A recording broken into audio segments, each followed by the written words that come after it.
welcome to the Absolute Football Podcast's Absolutely Lower League, the show dedicated to everything from the EFL Championship, League One, League Two, the National League North and South, and, unfortunately, the Euros. We've got to talk England. We have got to talk England, so I apologise for anybody who is joining us now. Please don't turn off, though, because we will make it as fun as we can. But, of course, I cannot do it alone. There is so much football to talk about, so many transfer news, so many things going on in the world of football, and it would be boring if I was sat here on my own. Anne, how are you and how's your week been? Yeah, really good, thanks. Yeah, obviously had a week off last week. I went to the Isle of Wight Festival where I had literally the best week of my life. But as you can tell with my voice, I am regretting it now. But yeah, wonderful week. Obviously in the week that I've not been here, Sunderland have managed to get themselves a manager. We've got a new kit that got launched today and it's absolutely beautiful. So things are looking good. Kind of off the pitch. Let's hopefully on the pitch and get some signings in and everything like that. But yeah, really, really good week. Yeah, you okay? Yeah, apart from hay fever at the minute. Pollen 2024 has completely took me out today. So I do apologise if I'm constantly sneezing. But yeah, it's my sister's hen party, hen weekend this weekend. We're off to Liverpool. So yeah, I'm really excited for that. Ben, how are you and how's your week been? You've been on holiday, haven't you? How was that? Yes. Yeah, it was good. Yeah, 10 days in Croatia, so like a boat sort of like group tour sort of thing. But yeah, it was like new experience for me. Yeah, really enjoyed it. You know, I got to see so many sights of it, and you know, it's been nice just to have a bit of a break from thinking about football really for a week. Although being the Euros, no, not used necessarily. I did watch a little bit of it from my hotel room the other night. I did, so I thought I couldn't miss out of it. But yeah, no, it's nice to be back. And I think for the first time today, I felt a bit like football cabin fever almost. Now, like I thought I need the season back now. You know, that's the first time I felt like that. So I'm glad now that I've had a break, I can feel like that again. So yeah, no, I'm looking forward to it. Do you know what, right? Watching the Euros, and it's so bad because I really want to try and get into it. But obviously I can't get into it because England have been like the poorest games throughout the whole tournament so far. But I think because I'm missing club football so much, I just really can't get into it at all. I don't know if it's just me and you guys. I don't know if you feel the same. I'm totally opposite scales. I don't miss club football at all. But I've got to be honest, I don't think this Euros has been very good. I think a lot of the big teams have struggled. Obviously, England, you know, we'll go in England later on, but you look at France, you look at even Portugal last night. There's only really Spain, Germany, out of the bigger clubs that look all right. And then, you know, obviously the better games have been, you know, like Georgia, Turkey, you know, all the ones you're less expected to be that good have been really, really good. So I think on a whole, and especially with the tournament having these four best third place finishes, a lot of teams, especially in them third games, played for the draw, which I thought was poor anyway. So the games were quite lackluster. But yeah, I'm glad it's not just me. Yeah, I haven't got into it at all yet. I've got to be honest. I am struggling, and I have watched a lot of it. Obviously, had a week away from not watching it at all last week. And then when I got back on Tuesday night, watched the England game, I was like, what the hell have I watched this for? I felt exactly the same, to be fair, just being like away from it all. I've tried to watch as much as I could when I was out in Croatia, but obviously I didn't catch much of it. And to be fair, it does sound like I haven't missed too much. You know, the games I have watched, I think maybe bar the Croatia Albania second half I watched, that was really good. But like now, all the games I've watched so far have been pretty poor. Actually, maybe taking Georgia out of the account last night because they were really good last night. Yeah, just that was great time in that. It has that feel a little bit at the moment that maybe this might be a year where maybe one of the lesser teams or lesser expected teams might go and win it, because like I say, apart from Spain and Germany, none of the big teams have really stood out so far at all. I mean, like most of them are finishing second and third in the group. I mean, I'm due to go out to the Euros next week, and at the moment I'm going to have a terrible quarterfinal game to watch, so I'm relying on the Netherlands to play me a little bit. Otherwise, I'm going to watch potentially Austria versus Romania, and I pray I haven't spent 600 quid on that. So fingers crossed that Netherlands can pull it off. I'd want to go and watch them. So you've mentioned Austria, though, Ben. I think Austria's been the best team, like consistently. Yeah, well, they have. To be fair. You know, they should have got something off France, and then the two really good wins for them as well. They look really good, to be fair. And obviously, that's Ralph Rangnick's there, isn't he? And he got laughed out of Manchester. So fair play. I tell you what, on Austria as well, I totally forgot about Arnautovic.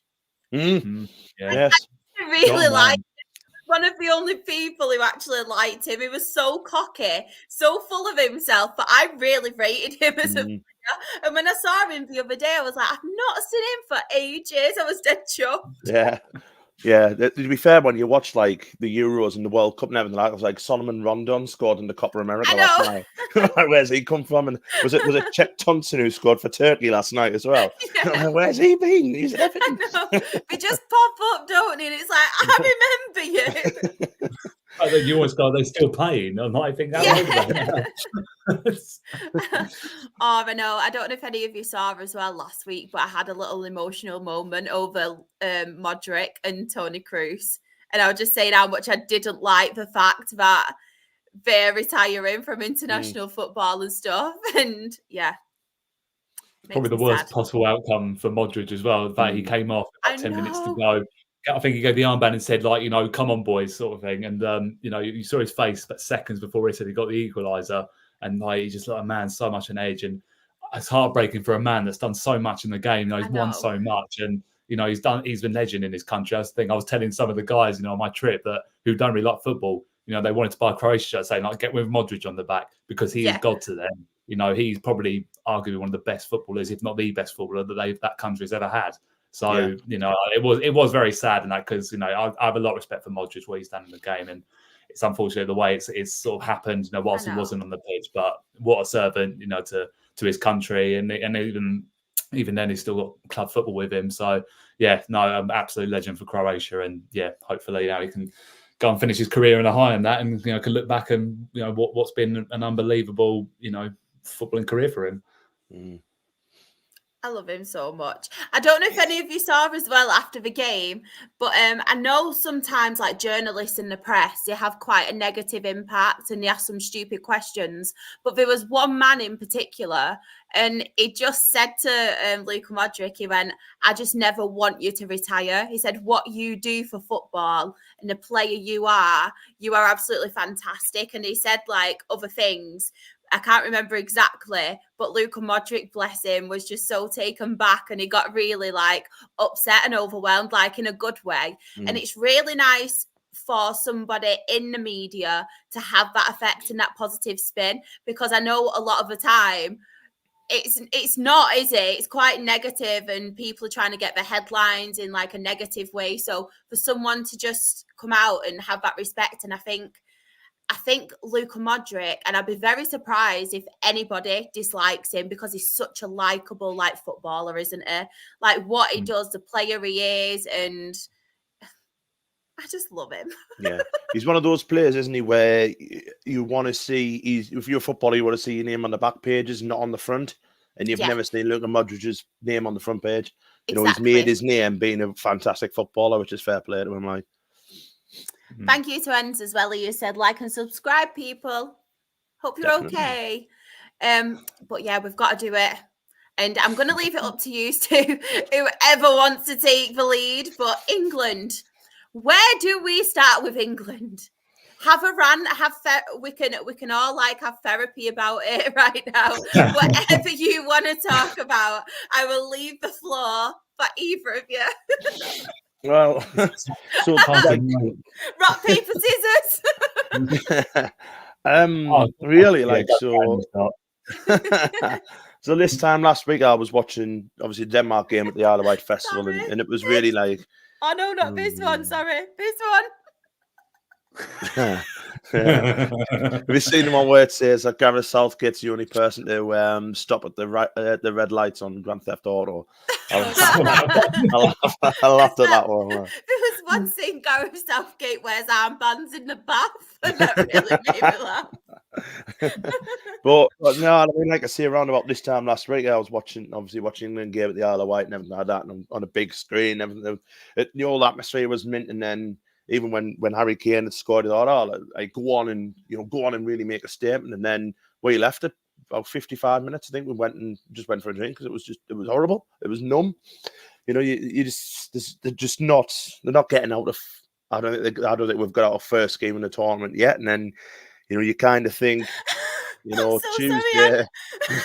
I'm half reading, half like laughing when. Can we just spend the whole podcast coming out with these?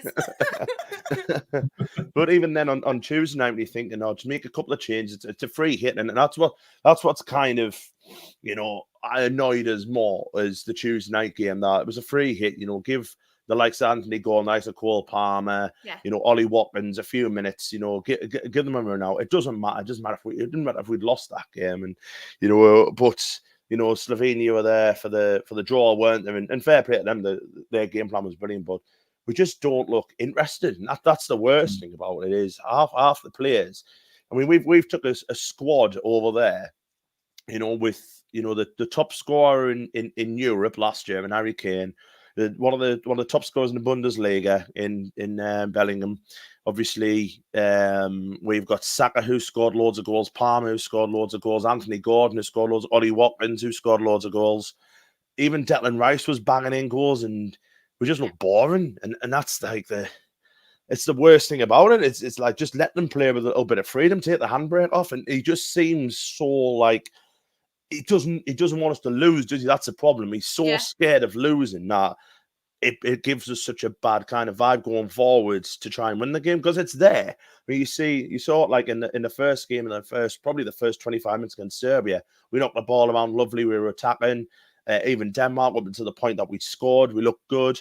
And then even in the Slovenia game on Tuesday, the goal that we got disallowed was just, it was 4 passes that broke the line. And then we're capable of doing it. And as if he doesn't want us to do it until the latter stages of the tournament, which, looking at the latter stages, we've got a very winnable game in Slovakia. And then we play the winners of, is it Switzerland and Italy?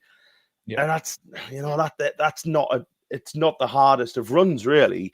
But we're going to end up coming across a team that are going to take the game to us. And is that what he's waiting for? I really, really don't know. I really don't. It's just, it seems at the minute it's a bit of a wasted opportunity for us at the moment, because we just look shocking.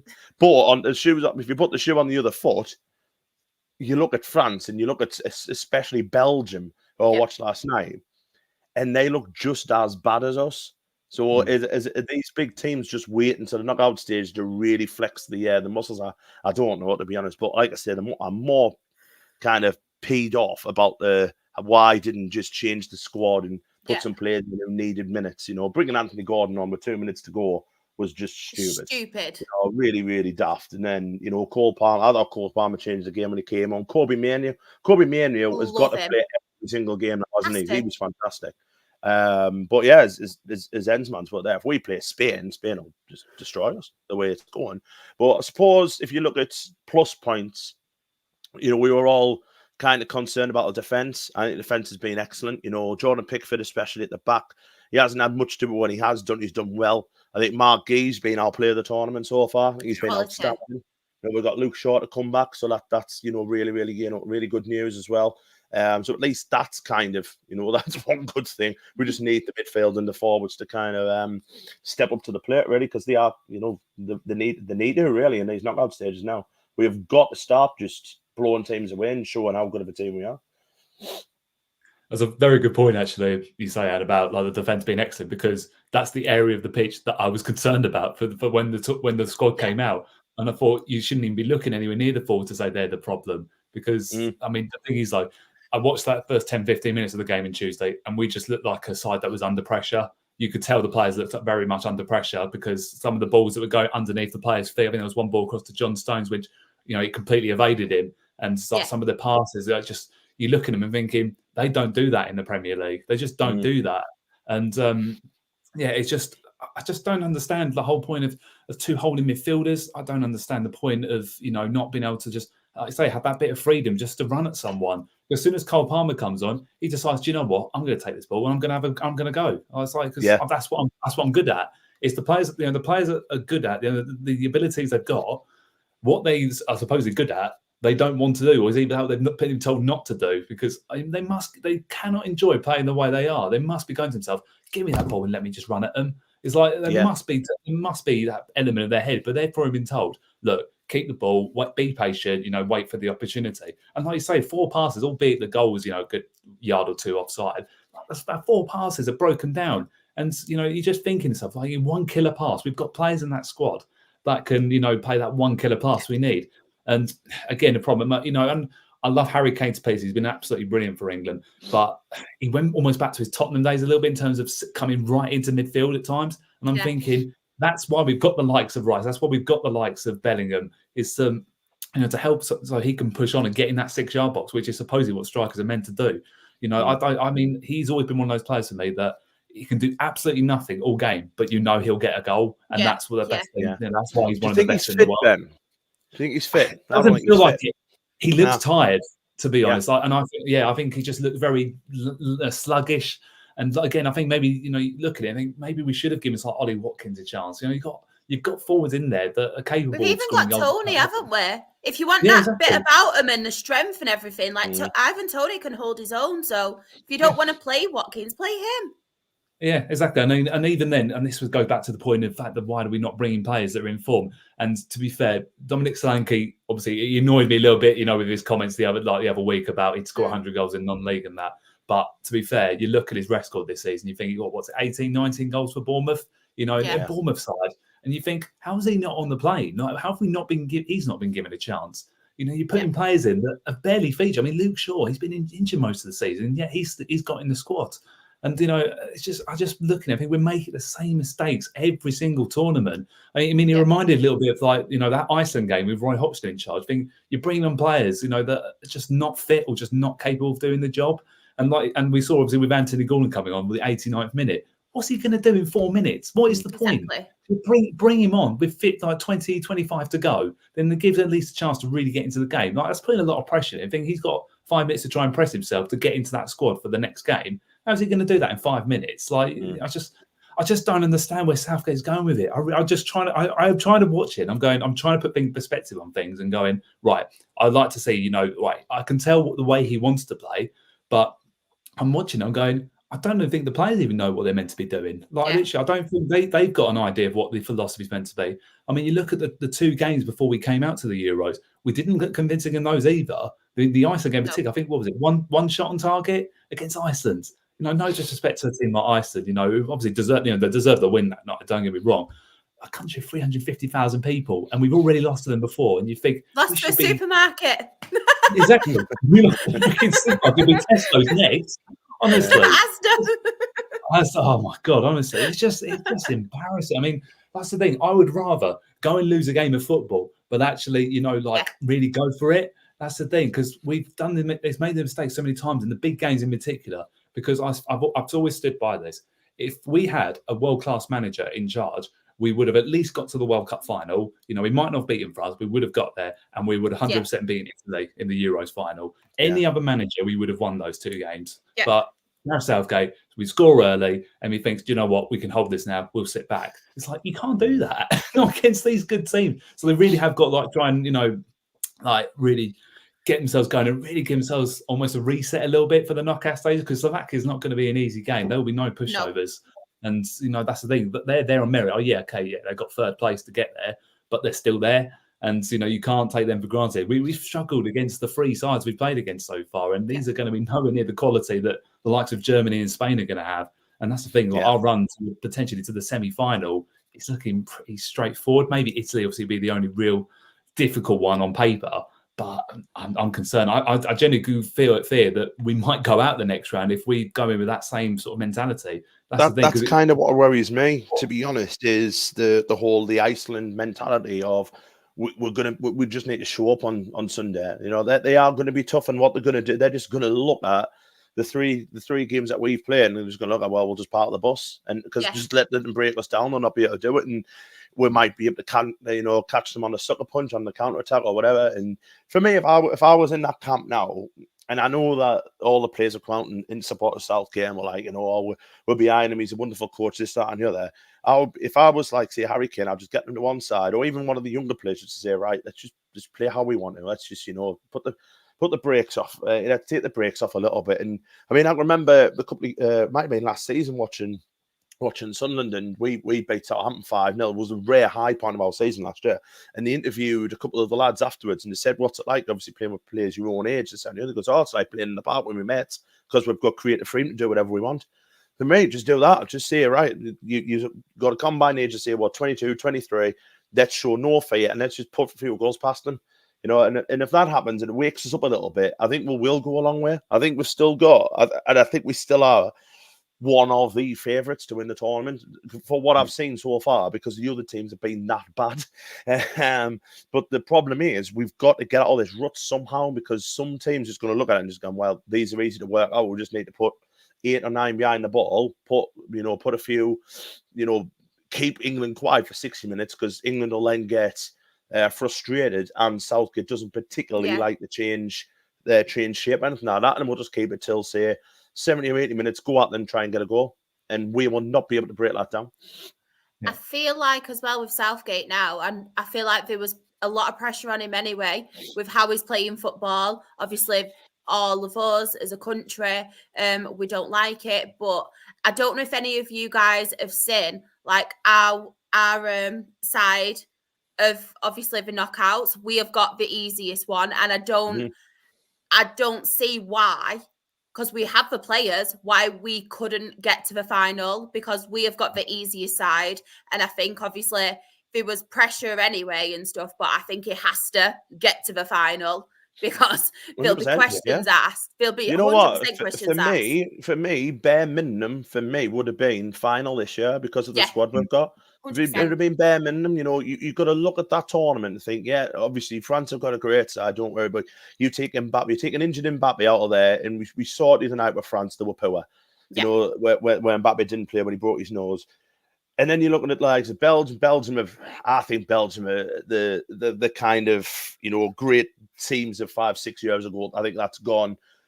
Spain, I think have looked really, really good, to be honest. They have. But Spain were nowhere near the top of the tree as in favourite was it? It was us, France, and I think there was one more team. I can't remember who it was now. But a lot of clubs have looked very, very poor, and clubs there. A lot of teams have looked really, really poor. Not just ourselves. And as someone had, I think Ben had said before, it would not shock me now if an Austria, or if a team that no one had thought of make it all the way, because I think the kind of looking now is the young, energetic sides are the ones that are getting places, and there will be shocks in this round of 16. It won't just be.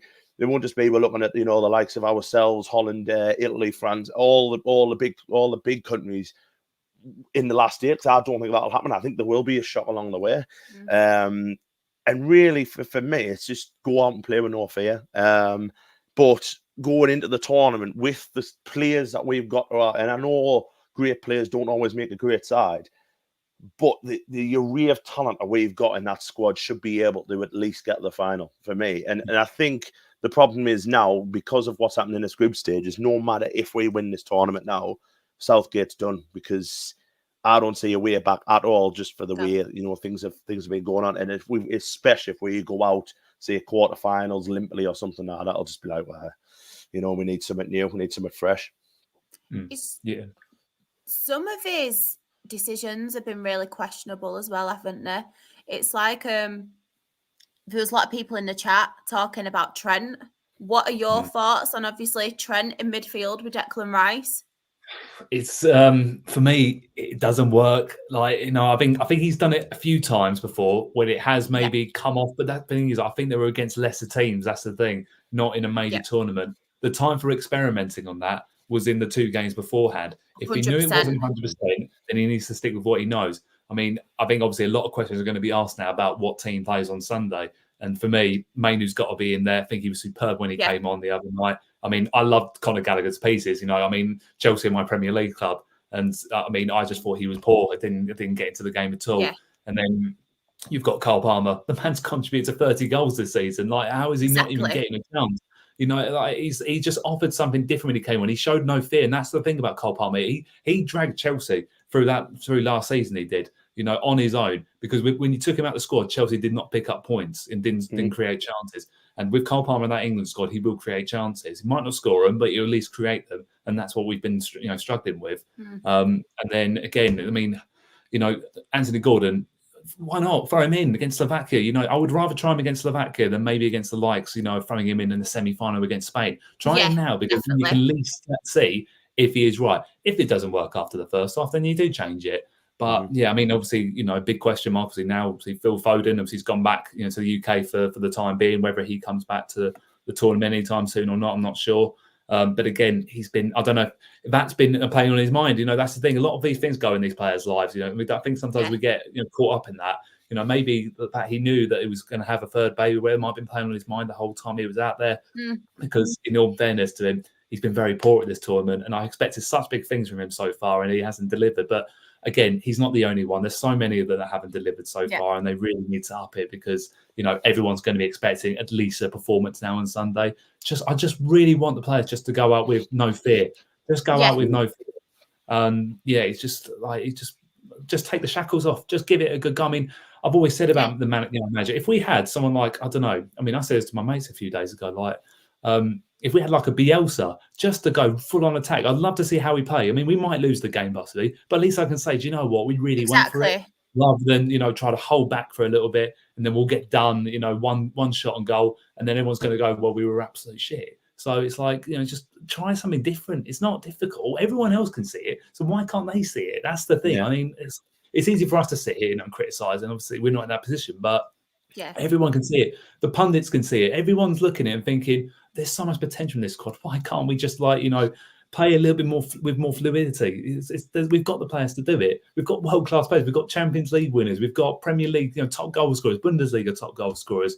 I mean, it's madness that I'm having to say that our defence has been the strong point of our tournament so far. And that was the feeling I was fearing about most. And Mark Gay, like you said, Dan, he's been the player of the tournament by far. For a young lad that's never played at this sort of level before. He's gone in with absolutely no fear, and he's made a few mistakes at times, but he's actually recovered. He's not let it get it down. He still kept playing, and I think we should be, we're probably entitled to give him a lot of praise. To be fair here so far, so it's a difficult one at the moment, and I do fear about Sunday. But then again, like I say, we might come out with an absolute blinding performance, but from what we've seen so far, it's very unlikely at the moment. I don't want to be the pessimist, but it's very difficult to say. Who would you choose? Enders put in the comments. Gordon, Palmer on the wings, Foden in the 10, Watkins up top. Who would you guys pick? You're attacking. See, I would possibly have that as my 4, but I would still give Kane. If Kane's fit and Kane's ready to go. See, the bother is you don't drop your captain, do you? You can't drop your captain in a Euros. Like it's the same with everyone saying we need to get rid of Southgate. Now you cannot sack a manager mid Euros. It's not going to happen. Especially when we have come top of the group, albeit in ridiculous circumstances that we haven't played well at all. But we have won the group, so you can't change the manager. But it's the same with the captain. For me, if he's unfit and they say, look, his back's hurt or this, that, and the other, he's tired, he needs a rest, then Watkins. But for me, the time to bring Watkins in was Tuesday and see what he could do on Tuesday. Definitely. But against it is Slovenia or Slovakia. I can't remember. I'm getting mixed up. Slovakia isn't on Sunday.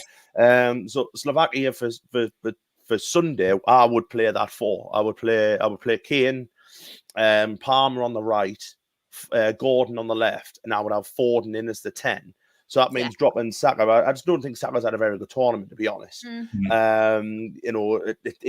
happens. He might be better from off the bench or something like that. But for me, if Luke Shaw isn't fit, I'd be very, very tempted to put Saka at left back, because that's where remember that's where he started as Arsenal. He was left wing back, wasn't he? Yeah. And he just gives us a little bit more of an attack and impetus on that side, because I do think Trippier has struggled. Having to come in on the right a little bit, and that's not his fault. He's just it's not the way he plays. And I will put Bellingham in as the 8, and have Trent as Declan Rice in the 6, and just say to Bellingham, right, well, you're doing the whole engine, as in we want you running back, helping out, but we also want you to make them late dart and runs into the box from the 8, because I don't think he does that in the 10. I've got to be honest. I haven't seen him do that at all this tournament, bar the first header, the first goal he scored. He hasn't done it since. And when he put that in, you're thinking, he's gonna have a mint tournament, and he's been really, really quiet, hasn't he? He looks really tired, I think. I don't know if you've watched him. He looks really tired. Yeah, he does look tired. I mean, there was one on Tuesday where the ball was, I think it was Palmer, pinged the ball into the box, and he was stood, and he just stood still. I'd have had him off straight away there. I was like, right, you're coming off, because that was ridiculous. That you've got to make that run into 100%. The box. If you don't make it, you don't make it, that's fine. But do not be standing on the edge of the box then. Somebody should have told him there that you get into that box, give me a right bollock and then give me a kick up the arse, to be honest. I'm just I wanted to bring this up too. What Simon's thought. Does anybody else agree? We don't know. We don't miss. I understand what he was saying, bar like that. Calvin Phillips was the perfect foil for Declan Rice. So we miss a player of that able to do that same job. And I don't think he's got that right yet, where he's found that player. That's all I think he means by that. I don't think he means we miss Calvin Phillips, but we miss the Calvin Phillips style of player who can help Declan Rice, do what Declan Rice can do best, to be honest. But do we not feel like Mainu could help complement? Well, Mainu did it, didn't he? Mainu did it. I mean, the bother is with Calvin Phillips. When's the last time Calvin Phillips played for England? Was it 2 years ago, 3 years ago? So he's had 2 years to sort that. Did they take him to the World Cup, but they didn't play him? Yeah. They didn't play him, I don't think, did they? Yeah. So you're looking at least 2 years, aren't you? So he's had 2 years to sort that out. You can't just say that in the middle of a tournament and we miss. When we'll play better when Calvin Phillips played for us. He's right. England did play better when Phillips played. But Phillips has had a horrible few years because he should never have gone to City. And he's obviously just, he had a dreadful loan spell at West Ham. He just needs to go somewhere on a permanent deal and find his place again, to be honest. I'm just seeing a lot of love for Pickford. So I'm just looking at that. But I do love how angry Pickford is, though. Pickford. Pickford's right, really, because Pickford, I think, knows that there's people who are like switching off very 100%. Easily, and they're just letting like that goal against Denmark. We just let that lad shoot from 30 yards. I mean, it's a hell of a shot that goes wrong, cracking strike. Yeah. But you cannot let someone just shoot from 30 yards, and that's why he does get angry, because he knows that people are a lot better. And the fact he's from the northeast of England are all just crazy. That's all. I wanted to mention as well, because not a lot of people have mentioned it, and I know we've obviously been saying how good the defence has been and how we thought that would be a problem. But does no one else agree with this? I honestly think we do miss Harry Maguire. And I think just his presence there, I mean, from set pieces as well, especially, like corners and things like that. But I just think with Harry Maguire as well, him and Stones together, and it's nothing against the defence, but I think him as a whole, I think we do miss him. And I think he brings quite a lot to the England team, me. Don't know if anyone else agrees. It's that experience, isn't it, at the end of the day? I think for Maguire, I mean, he's been there and done it, and he has performed in the big games for England. That's the thing. Like, I mean, albeit sometimes players are just better for country than they are for club. I mean, look at, I always think of Miroslav Klose, for example, for Germany. Wasn't maybe the most prolific goal scorer, at club level, but he's an absolute icon now for German football, because he's now the World Cup's leading goal scorer. And I think a lot of respect's got to be put on Maguire's name, because when he's played for England, he's been under a lot of pressure, but he still does deliver. He still gives his all. I mean, I saw the Glenn's comment as well. I don't necessarily agree about Henderson. I do think we're a better side still without him. I really don't think we need to go backwards like that. But again, Grealish, I still think he should be in that squad, because he offers something different. I would have took him. Because again, it's not maybe his technical ability. It's the fact that he wins the situations, he wins us free kicks, penalties, all these things. I think I said in the podcast, taking it back to Mason, for example, we had Solwan Joe Smith. He wasn't the technically best player we ever had, but he won us a load of penalties, and we got so many more points that year because of things like winning set pieces in good areas. And that's what, Grealish is good. So, I personally think he should have been involved in the squad, even from maybe a substitute's point of view. But, I think I get your point, Shah. I think in terms of the presence for Maguire at the back and that experience. But then again, Mark Gay's done absolutely nothing. No, he's done brilliant. Absolutely brilliant. Yeah, so, I think Maguire as well, though, he was injured anyway, wasn't he? I think Southgate would have definitely fit. I think he would have took him, to be honest. But then I don't think we've missed Maguire because of how it's brought Gay's chance, hasn't it? And but I think out of them four, I think the danger more from the corners and things like that. I think we're lacking that and stuff. We haven't won any corners. We haven't attacked enough to win as many corners. No, exactly. Sam has put in the chat as well, I think anybody could be there and not sure Southgate would know how and when to use them. God knows how he chooses what sauce to pick at a restaurant. He probably has his food plain. Probably doesn't even have salt and pepper. Sorry. That was actually quite aggressive. I am very sorry. It was, wasn't it? We like the passion. Wish some of the players had more. But that's the thing we mentioned about Pickford, obviously getting annoyed defenders. But why are most of the players like that? I mean, you're going back to the old days, you know, of some of the big characters in that squad. They would not have stood for this at all. You know, if you had like a Roy Keane, you know, example for like putting him in that dressing room, he'd be tearing up the dressing room about the way they're playing. I mean, I'm all for one for saying for not putting players down. You know, they're all into getting together, but sometimes they need to be told to say, "What the fuck is going on? Like, you're better than this." It's like, you know, I mean, Pickford. That's the thing. That goal comes from absolutely nothing because no one shuts him down from 30 yards out. And you know, he's one that always shows passion and he always performs for England. And again, he's one of those that maybe he's not always the best for club, but for country, he's always delivered for us. And you know, I wish sometimes you see that little bit of frustration from the players. You know, when they're getting word that someone's made a very bad pass, rather than just go, "All right, get your heads up, go again." Because at some point you've got to go, "No, we can't stand for this anymore." It's like, you lot are world-class players. You've got to be better than this. And that's the thing. But what does Southgate tell them? Does he tell them that? You know, he looks like the person to just put their arm around him all the time. And I think he just needs to actually just grow a pair a little bit and just go like, "No, I'm not standing. If you do that, like I say, if you're going to try keep doing that, I will take you off." And he's not that sort of manager. He's very much happy to be the FA yes man. I've always seen it like that with him. And even when we appointed him, and just, I really wish we just, like I say, take the shackle off and, you know, just go have a bit of aggression. Like, you know, some of the best England sides we've had have got real big characters in. And at the moment, I'm not seeing those characters, the characteristics and the personalities coming through. And I think that all starts though from when they're going like under 17, under 18. That's the thing, like you mentioned earlier about the younger players playing together.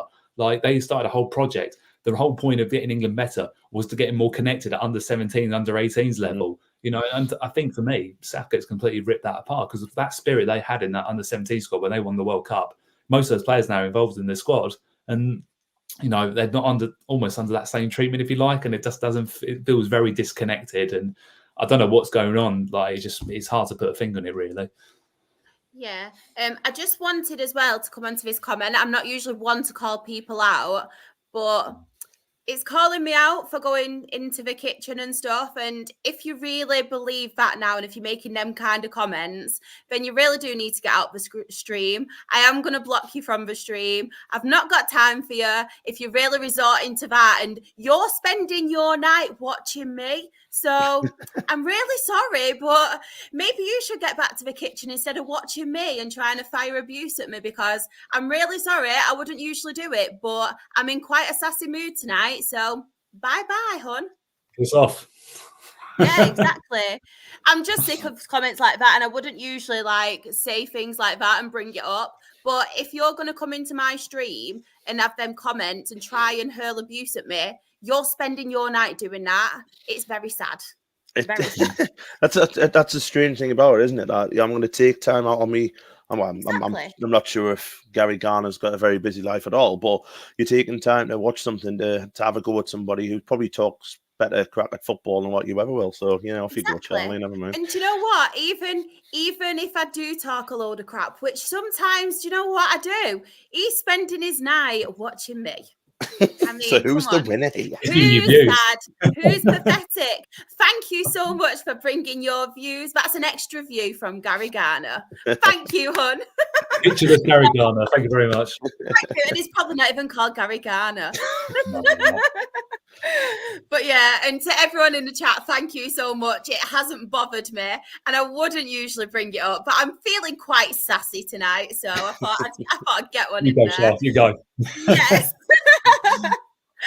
But yeah, England, I've kind of completely gone off the subject now, but England, Slovakia, what are we thinking? I think it'll be more the same, to be honest. I think they'll come for, I mentioned before, I think they'll come to try and frustrate us. And the bother is now we are frustrated, as obviously you saw with, I mean, I did think bar the cup throwing at Southgate and stuff. So I don't condone that at all. I don't think you should be throwing missiles on the pitch. I think it's really stupid. But I think the booze was right at the end. Yeah. But I thought the fans, to be fair, for 90 minutes were superb. You know, I thought they were really getting behind the team and everything like that. I thought they were really, really good. But the problem is now you're getting the knockout stages of you know, a really big tournament and stuff like that. And we're at the point now where we need a big performance. And to be honest, it's got to start on Sunday. And if it and what they're going to be doing is they'll be looking at that and then just go look at that and just get, you know, look what Slovenia did on Tuesday night. That's a blueprint, really. You know what I mean? That is the blueprint for them to frustrate us. And what we need to do is find a way to get through them, and score. I think we need to score early just to get that. And I think you'll probably see the shackles will come off then and the relief will probably just show up. But for me, I think it'll be a very, very difficult game. And as Ben mentioned before, that whoever's got into this last 16 now are no slouches. That these teams have performed well in certain aspects of getting through, and they'll be over the moon. Now, this will be their cup final, you know what I mean? They will be seeing this as a cup final, try and put out one of the big nations, and it will be a difficult one. And I think we'll win. I think we'll win 2-0, but I don't think it'll be pretty, to be honest. No, I'm in the same viewpoint as well. To be fair, it's really weird, but I almost feel like I would rather play someone like Italy at this stage of the tournament, because then you would think, are we going to change something now? Because when it said we've got the Dutch, I thought mint. You know what I mean? I really did think that that's a perfect time to get our attacking flair on. Then obviously that's nice, isn't it? Yeah, because the more we keep playing sort of these lesser sides, that's the thing, they'll work us out, won't they? They know that we're quite happy to just have the ball and just wait for the moment. But all they have to do is go, well, okay, we'll shut off those pockets of space. We'll just make it as hard as we can. And they'll do exactly the same. They'll try and catch us on the counter. And Slovenia had done that a couple of times. They were nearly in a couple of times. And we have got to be very careful. But as you say, and I think if these players can play to the ability that they do for club, then we win this game comfortably. But this is the problem. It's been for years. It's like we just want to see a performance, and we just want to see a statement to say, look, we are here at the tournament now. We haven't. I mean, I do say we're probably the worst group winners to go through. So if you get through on 5 points and then to finish top of the group, and then you've got Ukraine who finished bottom of the group on 4 points, you think that something isn't right there at all.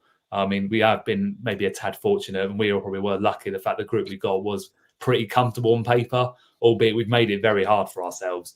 But I think if you get through this game, then you like to think maybe in the bigger games against the bigger sides, then maybe the motivations for it there, and then maybe look a little bit more interested, because that's the thing. The interest, like say, from the body language hasn't been there for me, and I think they could really do with just proving that on Sunday. If they can just go and take it to the opposition, then we've got absolutely no problem. We should win the game, like say 2-0. But again, I think I'll be like, I don't think it's going to be pretty at all. I will expect it to be a bit the same, but we'll see. That's the thing. We've got to just go out and just give it our all and just make the best we can of ourselves. Because Gary's inspired me, because I talk a load of shit, I'm going to go with 3-0 England. I'm joking. No, I know. To be honest, I kind of agree with Enns. He put 1-1 and he put that he thinks it's going to go to penalties. I actually think it will be a draw. I think it will be really boring and just really scrappy and stuff as well. Not a pretty watch, I don't think. So, I also think it'll be close. And I'm going to go for who do I think is going to score?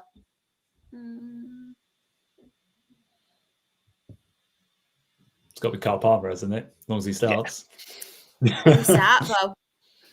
I'm going to go Mainu. I love it to be Mainu. I would just love it to be like, if Southgate does make these changes, I really hope it's one of those players that he includes. And then that almost goes. Hopefully, that almost makes them go, that's why you should have included me. That's the thing. Yeah. It's like you really hope it's one of those players that gets involved. So, like I said, whether it's a Palmer or Mainu or a Watkins, whoever it might be that might start. Obviously, Kane obviously will start anyway, but you know what I mean.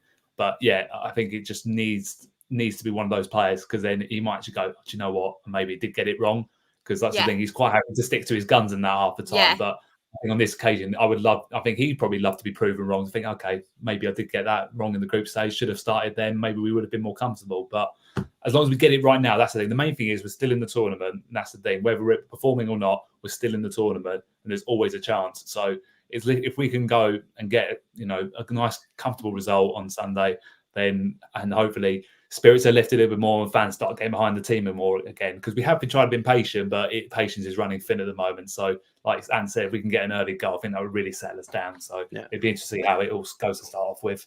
And the one thing I've always said just after that, and I said it a couple of weeks ago on the Monday night chat, you can't win a major tournament in the group stages, but you can sure as hell lose it. So we've made sure that we have got out of the group, we have finished top, we've done everything right. It's just the performances haven't been great.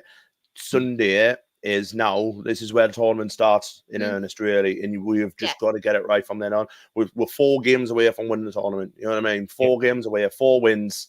That started properly now on Sunday. Let's get all this out the way and let's start again. You know what I mean? And really just hit the reset button, really. But I think Palmer will start, as you said before. I think Palmer will start. I've got this sneaky suspicion he'll drop Saka and Palmer will start, and maybe Foden, and Foden will come back in and maybe just play as well. But he's got the perfect opportunity to do it. Like, we'll see. Chris has actually said as well, I don't know if you guys want to do it. I have got the fixtures up as well on my phone, but he said, are we going to go through the round of 16 predictions? We can do if you want. Yeah, should we do it? You'll have to let us know who plays each other. Can I just quickly answer NS Sports TV question about would I ever celebrate Callum Wilson England goal? Yes, I would, because he plays for England and I'm not sad like that. But Callum Wilson will never play for England again. So there we go. but yeah, of course I would. I used to celebrate when Shiva scored for England. He doesn't, it didn't bother me. No, it doesn't matter who. I'd flip it on the other. I'd flip that on the other end. Did you celebrate? If a Sunderland player, do you celebrate? Are you one of them idiots who boos Pickford when Pickford makes a save for England? That's all. I'll leave it at that anyway.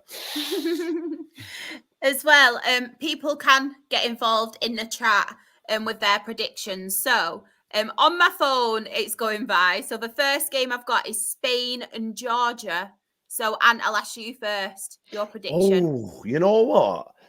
I think that'll be the best game of the last 16, because Georgia have come there with we do not give a shit, kind of attitude. And I really, really like what they did against Portugal yesterday. I really enjoyed the way that they played. And I thought, even though Portugal made a lot of changes, Portugal still had a damn good side out there, and Georgia ripped them a new one. Like, I think that'll be close. I think that might be a draw, but I can see Spain just having enough to get through on extra time. So I'll go 2-1 Spain.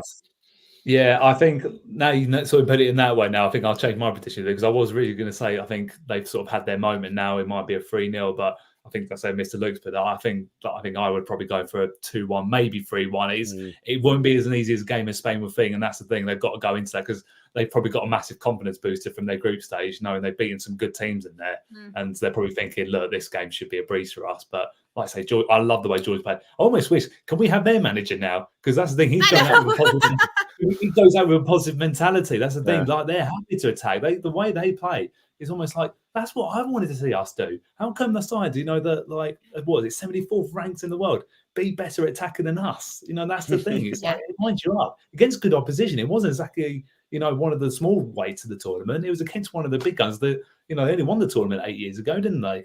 Portugal. So, yeah, I think, it'd be a close one, 2-1, I would say, Spain. I'm going to go for 2-2. Penalties, then, is Who it? want penalties and penalties. Who want penalties? Who gets out of it? I'm going to go for Spain. Okay. Yeah. Sometimes you always get the feeling with, like, because the goalkeeper actually last night made some very good saves, and he was a very confident goalkeeper. Yeah, he's getting a big move, isn't he? I was going to say, I wasn't surprised. That's the thing about these tournaments. You do pick up players that have never really been given that chance. I always remember World Cup 2014 with Costa Rica. Keylor Navas, never heard of him before the tournament. No. After that tournament, everyone knew who he was because he got his move to Real Madrid, didn't they? So that's the thing. Like, these are shop windows for these players, and he'll be wanting to prove himself big time. And if he can, if he could be the hero on penalties with Georgia, my God, he'll get a big move to one of the big clubs. So if he does, and fair play to him.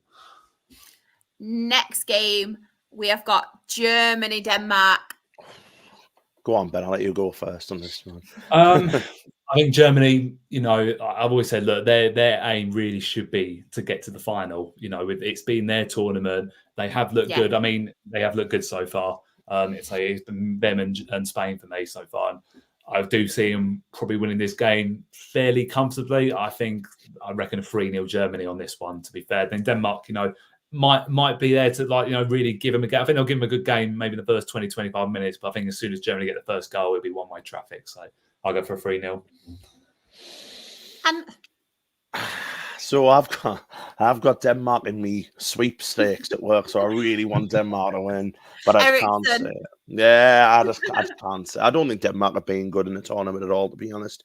Probably 2-0 Germany. So I have been impressed with Germany, but again with Germany, they haven't played a team as good as Denmark yet. So and I thought, even though they beat Switzerland, or did they draw with Switzerland? I can't remember now. I think they drew them, didn't they? Drew in the with end? Switzerland, and Denmark are very similar to like what Switzerland are. They'll make it very hard for Germany to get through, but I think they will. They've got enough, Germany. I quite like their midfielder Gundogan, is it Wirtz and the one I can't remember his name, who's mint Musiala. I love Musiala. He's English as well, isn't he? Could have been ours, I know. It had sense. Yeah, but I think so. The drew with the Swiss and the Danes are very similar to what the Swiss are like to play. They do have a good side as well. I think it will be a bit closer than what I think. But I think it'll be a 2-0 to Germany. I think. What about you, Shell?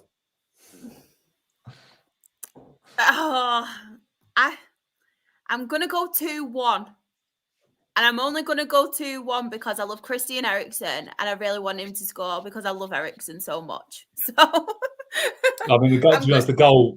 I went and watched the goal he scored the other day for the first time, and actually he was a bit emotional because wasn't it 1,100 days after his heart attack? And yeah, it's a wholesome moment like that. I mean, I've got a lot of respect for Christian Eriksen as a player. I absolutely love him. So it would be nice if he can maybe get the first goal, if you like. If that is going to work, he'll get the first goal, but. Yeah, still be Germany. Maybe just have a little bit too much for them, possibly. What a story that would be if he can do that, though. Honestly, I'd love it. That's why I really wanted to say obviously Germany because I think they'll win.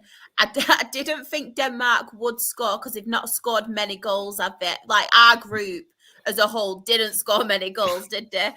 So I thought they're not going to score a lot, but if anyone's going to score, I think it will be Eriksen. So yeah. 2-1.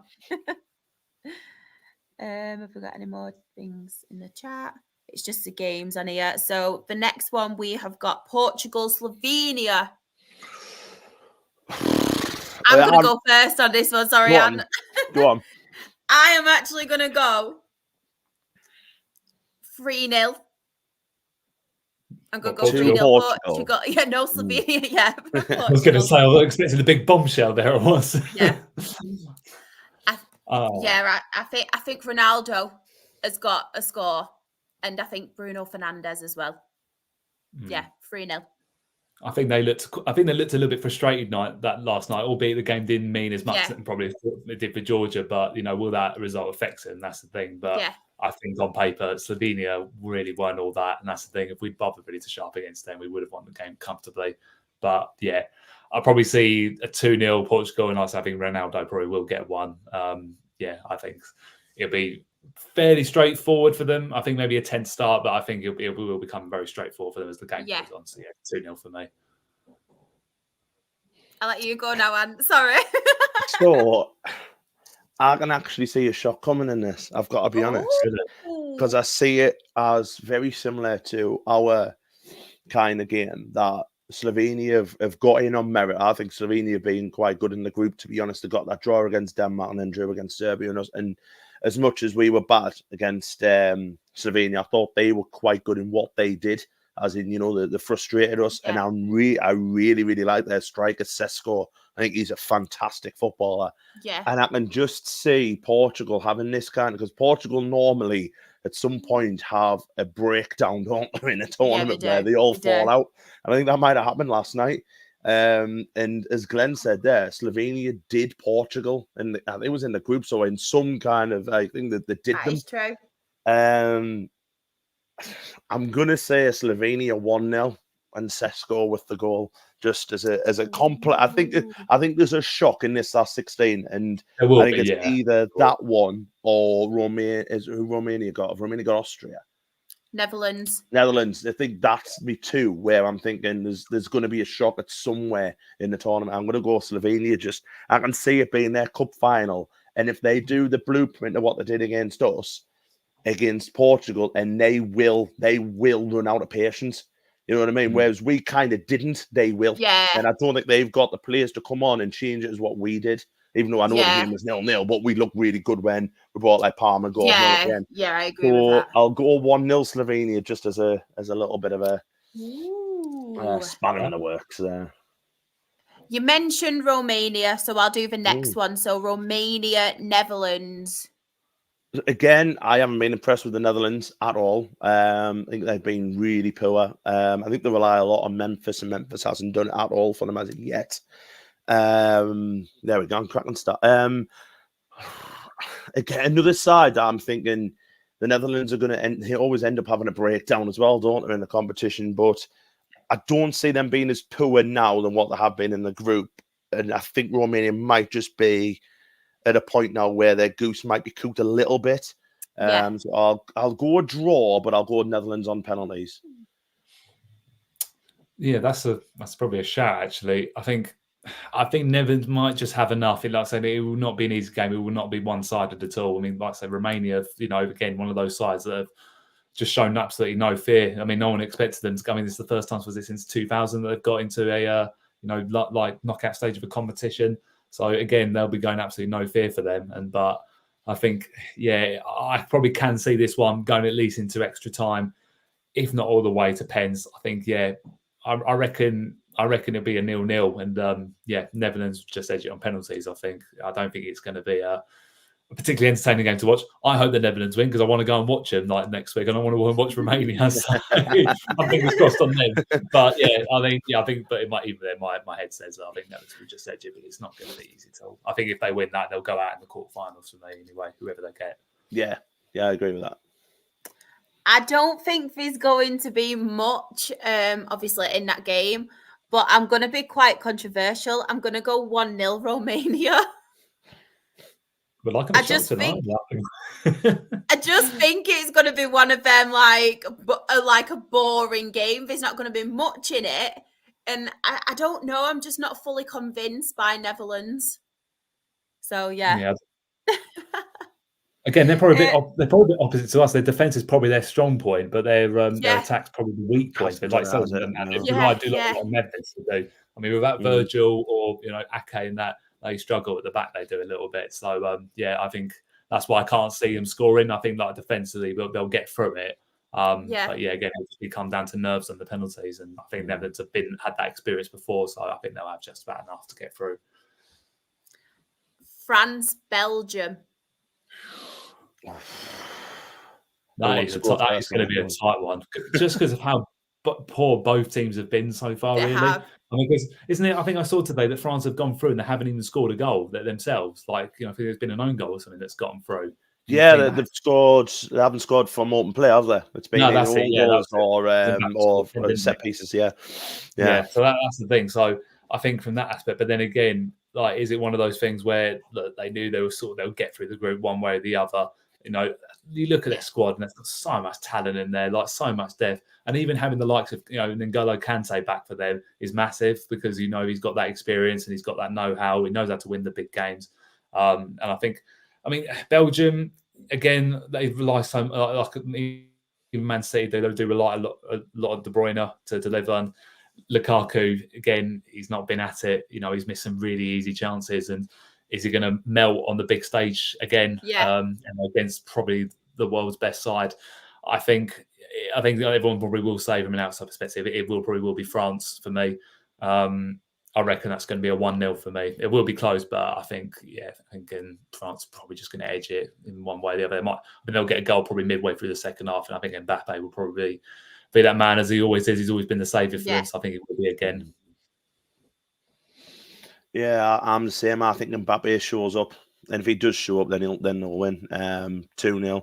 Lukaku probably miss an open goal and get a goal disallowed for offside or something. Score an own goal. Yeah, probably. Yeah, bless him. Yeah.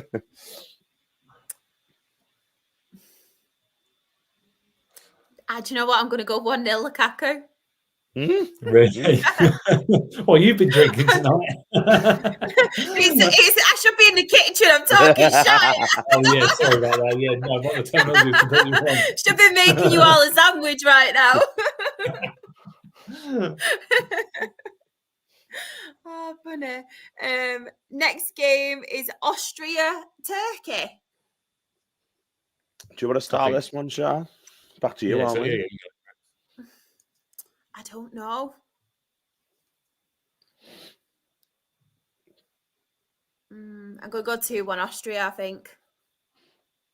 I think Austria will win. Yeah, I think Austria will win. I'm really impressed with Austria. I've got to be honest. They've been my team in the tournament, and they've got some good players as well. And Baumgartner's a fantastic footballer. I always have him in my fantasy team, and every time Austria there, because he either scores or he sets up, or he just has a great game.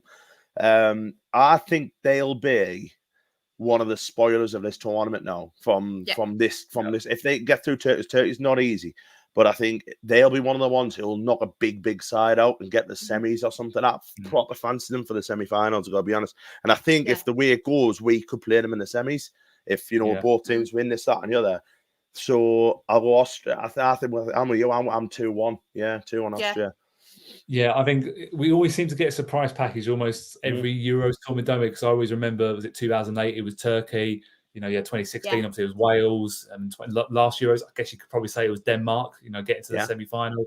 But Greece. I think in Greece, I think you can go even further back. That's the thing. Like there always is that one real surprise package, and I think Austria have ticked all the boxes for that.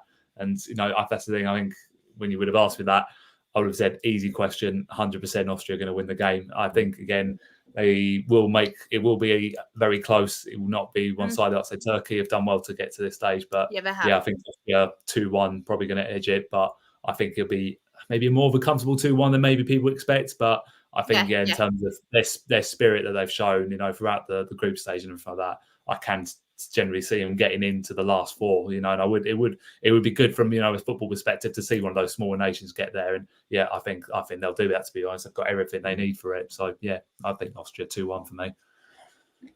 Yeah, there's a lot similar. A lot of thinking it's close as well. Yeah.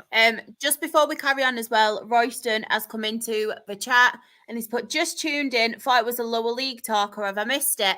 You've not missed it. We will be covering some of the Euros on this show while it's going on. We are going to get to the EFL and the National League news very soon, so please stay. Please stay tuned. Not long, I promise. I think it's actually the last game now. So we've got Switzerland, Italy. Ooh, I think the Swiss win this. Yeah, I do. Yeah. I think 1-0. 1-0 to the Swiss. Fabian Schär with a thunder blaster or something or other like that. But another side we haven't mentioned, Italy have been dreadful all the way through the tournament. And the Swiss are a very good team, and one of them ones as well as mentioned before, who make it very, very difficult for the side that you've got to show up to beat Switzerland. So I'll go Swiss 1-0 on that one. They've never been pushovers either, Switzerland. Every tournament, I know they get taken the piss out of a lot because they always go out, like the first stage of the knockout stages, but they never make it easy for teams. And I generally do see them beating it in this one because, like you say, I think they were very fortunate probably to get to this stage. In fact, it took them a 98th minute equaliser to get in there. Yeah. I mean, really, Croatia had enough chances to win the game comfortably, so we could have been having a different story otherwise. But I think Switzerland's get through to the quarterfinals for me, and if they do, that's a great achievement for them. But again, Italy have just been nothing special for me at all, and they're distant of the side away from what they were when they won the tournament back in 4 years ago. So I think going on it, I'd say Switzerland all day long to win this. Probably 1-0 to be honest, be close, but they're going to go through for me. I think 1-0 Switzerland as well on that one. Sam has put, Swiss have an excellent tournament pedigree, always dangerous in the knockouts. Did France 3 years ago? Yeah, I remember. Did on penalties, wasn't it? Chris has put as well, we've only had 2 red cards in the whole of the group stages, if I'm correct. Well, one was last night, the Czechia game, wasn't there? And I can't remember. The other one was the game against Germany. Oh, yeah. Yes, that's right. Yeah. Oh, yes, Scotland, of course. Yeah. That was bad. Wow. How do we forget that one? I know. I don't forget that.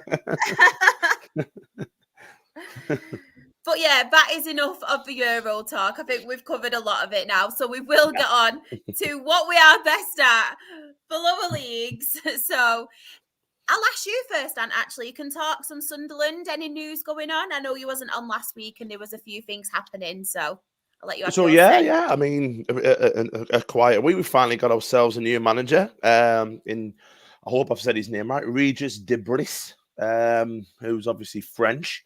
I know very little about him, only that he was manager of Lorient last year. I think I think since Will Still turned us down, he's the one we've been wanting, and there was a little bit of delay in his paperwork or a delay in a work permit, which has mean that the kind of situation's gone on far too long. But so far, looking at his record at Lorient, it's nothing to write home about, but I don't pay attention to that. I've got to be honest. I think if he's the right man for us, if he's the right, the right suitability for us, we've got a lot of French players and French-speaking players in our team.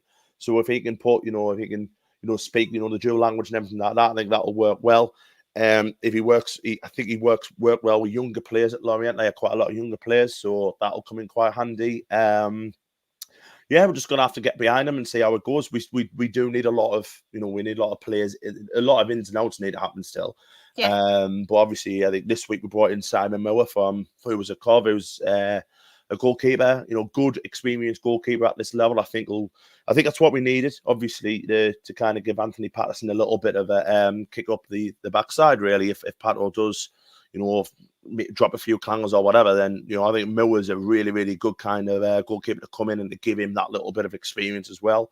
It's also seen Nathan Bishop leave on loan. He's got a Wickham who's a goalkeeper as well. So best luck to Bishop. To be fair, I really like Nathan Bishop as a lad. I really enjoyed talking to him last year. The players do really, really like them actually. Bar that, nothing much in terms of ins and outs yet. But today we announced our new strip. There was a big video that went online of we've got Hummel as our new kit sponsors, and it was a whole do you remember this 92 Eric Gates annual? And this was when I first started going to games, and my first top was a red and white Hummel top, and the video the day, it actually brought a tear to my eye, and I don't normally cry at football, but I had a little bit of a tear. It brought back a little nostalgia, and the top itself is absolutely stunning. It really is. It's absolutely beautiful. It goes on sale tomorrow at 8 o'clock. I think I might have a little look down and buy it. To be honest, I really, really like it. They've brought all the whole video as well, just everything you want in the club. It had the Lasses team in. They were showing it off and all that. They're gonna make the sponsorless tops as well, which is big for me because I don't agree with having gambling products on your badge. Yeah. So they're getting rid of that, so you can buy it without the sponsor on. I love that. I think that's really, really good. They're making it available for the women's sponsor as well as the men's. So so the kits could be the same, but the women's sponsor on. Just everything today has been a tick, tick, tick. And I've been going on in the last few weeks of how bad things are off and on the pitch. Yeah, today was massive for me. I've got to be honest. Think really good. Tick, tick, tick boxes, and it's about time now. You've got to give credit where it is due. To be totally honest with you, you really have. And to be fair, the club today have got it absolutely bang on. They've opened a new club shop tonight. I think a few of the journalists are going for a sneak peek, and I've just been checking my phone there. A few of the journalists who I know as well who are saying it looks absolutely beautiful. So fair play to the club for that. But there's still a hell of a lot more work to do. Chris has just mentioned there, the ladies team's playing 4 games at the Stadium Light next year. Massive for them, absolutely massive. And it's up to us as a club to promote that properly, because the last time they did that, it wasn't promoted well at all. You've got your core Lasses fans. I'm a big Lasses fan, you know what I mean? But we need more to fill the stadium up and give them a big, the tap on the back and, give them the support they deserve. But yeah, it's so many bad weeks, and I feel like we've had so many bad weeks since I've come on this podcast. But this has been a good week for us, and I really, really, really, and credit where it's due to the club. I'm really, really happy to be honest today, and that top is just beautiful. So yeah, if you haven't seen it already, everyone get online. It is an absolutely stunning top. Absolutely stunning. And we Mr. Positive, Noan. Yeah, I know, it's mad, isn't it? We had Uncle Nick last week too. But even looking at the top and the detail, they've got all the ships on from the shipyards of Sunderland. The whole detail of it is just beautiful. You know what I mean? It really is. And like I said, it did bring a tear to me out today. Just looking at that, thinking, very, very well done to Hummel for getting what this club's about and literally bringing everything that is to Sunderland and put it onto a football strip. A, it's beautiful, and B, that's gonna sell like hotcakes, because every single Sunderland fan, young and old, will want that top. So fair play to them, fair play to Hummel and fair play to Sunderland today. It's so refreshing to hear actually about having I know. Oh, sorry, I didn't say that. Yeah, I think it's quite refreshing that they don't have give you the option of not having gambling sponsors on the shirt, because I don't think there's many clubs that will probably do that, to be honest. And I think that's because sometimes that sort of sponsor takes away a little bit the glamour of the way from the shirt. Yeah. And also it goes back almost to the old days, when it wasn't used to be shirt sponsors. And I'm always a big fan of, kits that go back to, their roots a little bit. You could bring back a little bit of nostalgia, because there's still so many generations of supporters that relate themselves to these sort of kits. So that's absolutely fantastic to hear that they I think that's what it's done, Ben, to be honest. It's just hit that level where, I think from a fan who's 6 who wants to buy a top to a 60-year-old fan who probably doesn't buy a top, but will look at that and thinking, Christ, that brings back some memories, and they'll want that just to treasure and to keep for a year. You know what I mean? And yeah, they've hit the nail on the head massively today, to be totally honest. Well done, Hummel. Yeah, well done, Hummel. Yeah. Welcome back as well. Welcome back. And they do make nice kits to Hummel, to be fair. Ben, do we have any positivity from you? Or are you going to be negative? Yeah, I guess we're still waiting on a goalkeeper ourselves. We have not signed one goalkeeper. Don't worry. But most positions are almost covered now. Because I always make a list every year of obviously all the players we've got and everything. So it sort of feels like we build a squad together. And mostly now we're almost there. I think like I said, bar goalkeepers and maybe another forward. I don't know yet. And we're pretty much there. I think we've signed another lad today, Arj Krasnicki from Avely. Very good player. I found in his time back in his days at Braintree. He'd be a good asset for us.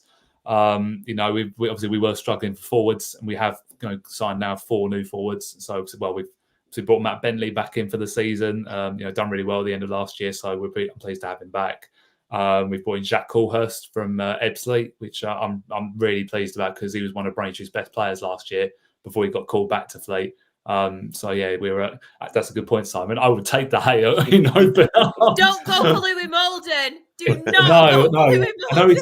I know he's got a bit of experience down our way, because I remember when he played for Ebbsfleet in the National South, so I wouldn't mind having him. No, we want him. And then we've got Pierre Fonker as well. I think he was at Oxford City last year as well. So don't know too much about him, but again, we've had a lot of positive feedback from other supporters about him. And one that I was really pleased to get hold of was Aaron Blair from Braintree. I think he scored almost 20 goals from last year. He scored in their playoff final against Worthing as well. Very tricky forward. Likes to get in behind defenders. And he'll be, I think, a big part of next year for us. So really pleased to have him on board. And then we've got I guess I could say a YouTuber a little bit. We brought in Ben Brooks from Chelmsford City. He's got about 5,000 subscribers or something like that. He's come for the roots. He was at Hashtag, I think, a couple of years ago. At Chelmsford last year, played about 50 odd games. Had a really good season under his belt. We're looking forward to seeing what he's about. He's a bit of an attacking left back, so we need that. So to answer your question, going, Dorking are in our league next year. And actually, I haven't seen too much activity from them so far, really, transfer. I think they've kept a lot of their players from last year. I think they've done business right in terms of, I think they've done 2-year contracts. I think Mark's get quite a few of the players. But I think that's the thing. I think we've been probably tipped, actually, arguably the title favourites at the moment. A lot of people are saying that, and I'm still not convinced yet, because I still, obviously, until we know what sort of goalkeeper we're getting, it's almost feels like it needs to be a complete squad. And I think we're almost there.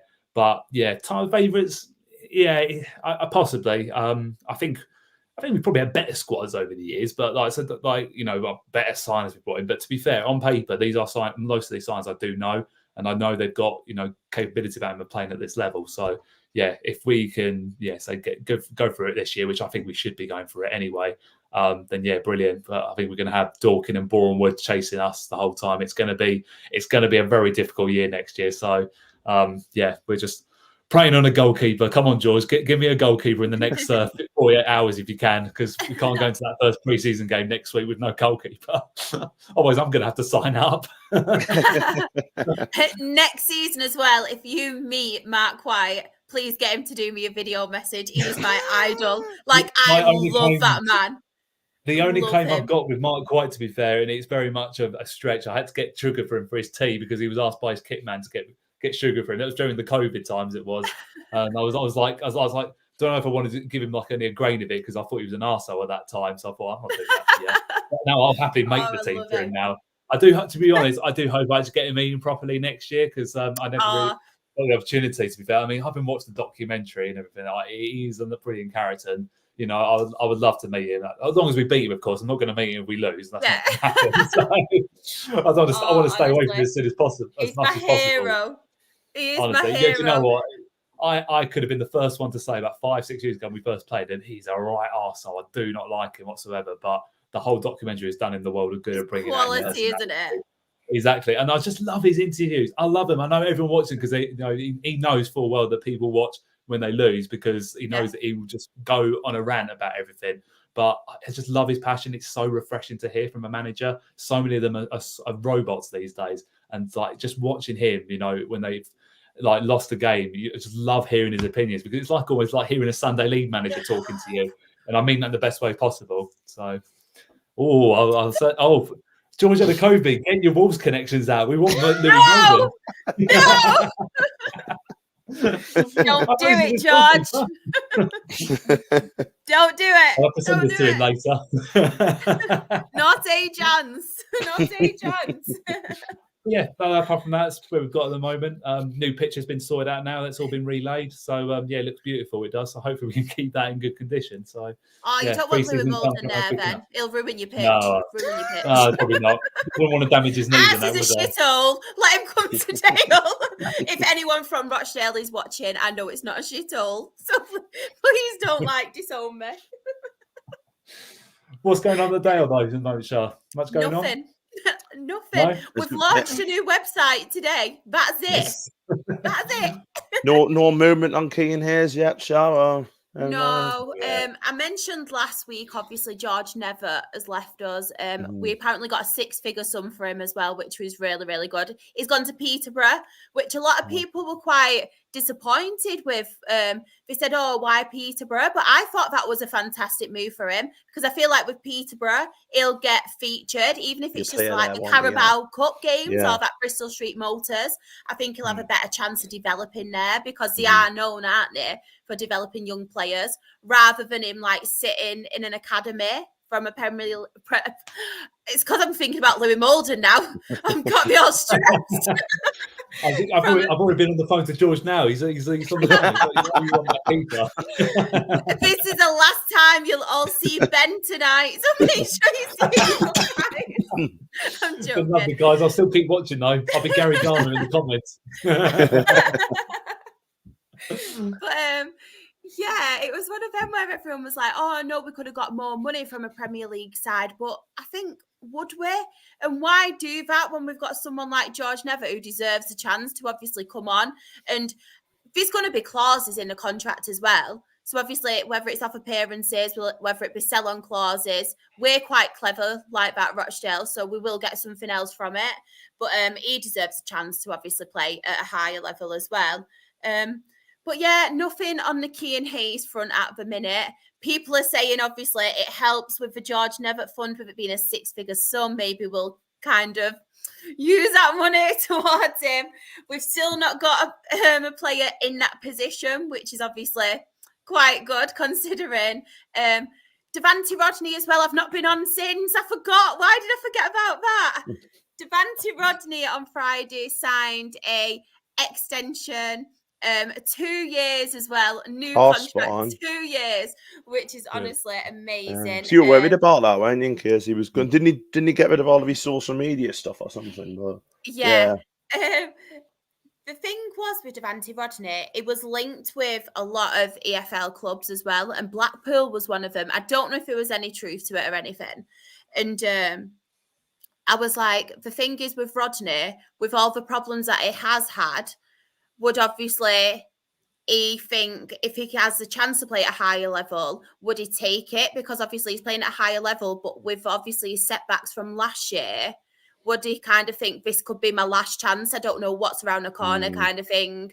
Obviously he's got a young family as well. So obviously you can't fault him at that if he did go. But he signed a 2-year contract now. Obviously Jim McNulty is doing wonders at Dale. The players that he signed already this season, the players he's managed to keep as well. A lot of people are saying it is because of Jim McNulty and just the style of football and the kind of team that is building not just on the pitch but off the pitch as well. Like, for a good group of guys who really enjoy the football, they all get on so well. And I think with Devante Rodney as well, he is truly grateful to fans and Jim McNulty for sticking by him last season, because he went through a really, really hard time, bless him. I know I used to come on here quite a lot and say, like, and give updates about how he was doing and how much we like miss him.